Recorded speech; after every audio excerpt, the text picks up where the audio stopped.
Pourquoi il faut prier avant de sortir de chez soi? Bien-aimé, ouvre bien ton esprit à ce que je vais te dire. Le monde dans lequel nous vivons aujourd'hui n'est plus comme avant. Il est devenu dangereux, rempli de pièges visibles et invisibles.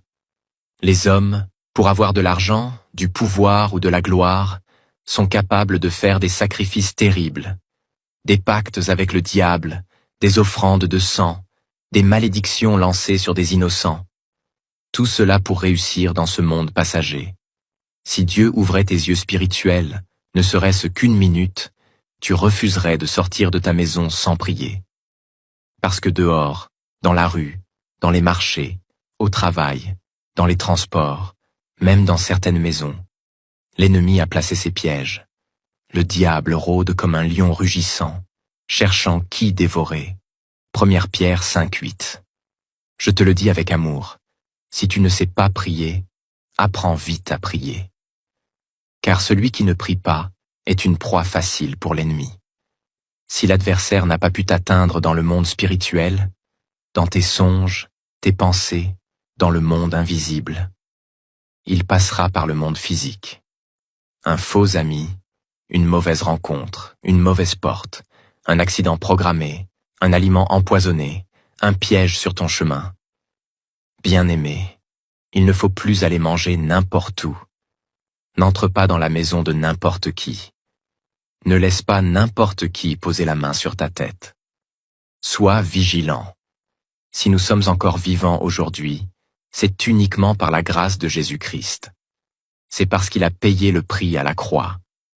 Sinon, toi et moi serions déjà morts dans nos péchés ou détruits par les puissances des ténèbres.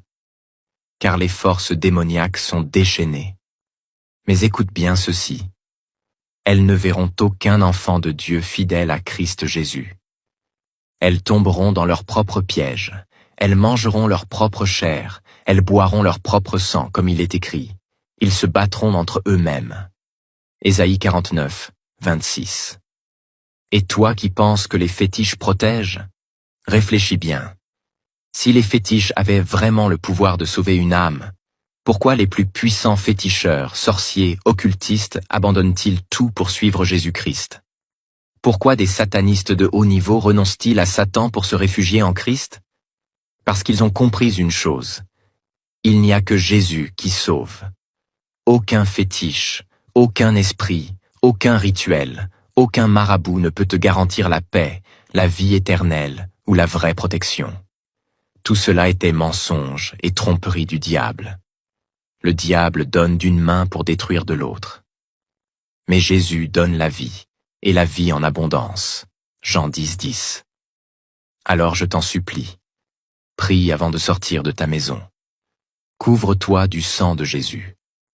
Remets ta journée entre les mains de Dieu. Ferme les portes aux attaques de l'ennemi. Car le monde est devenu un véritable champ de bataille spirituelle.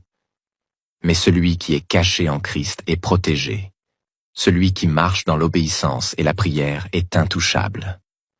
Que Dieu te garde et t'ouvre les yeux pour discerner les ruses de l'ennemi, au nom puissant de Jésus-Christ. Amen.